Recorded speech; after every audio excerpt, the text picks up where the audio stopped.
You ask Tiger to solve. This deals with linear equations with one unknown. The final result is h equals 100. Let's solve it step by step. Group all constants on the right side of the equation. Add 28 to both sides. Simplify the arithmetic.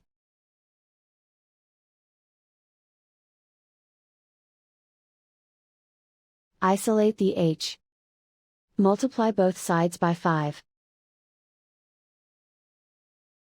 Group like terms.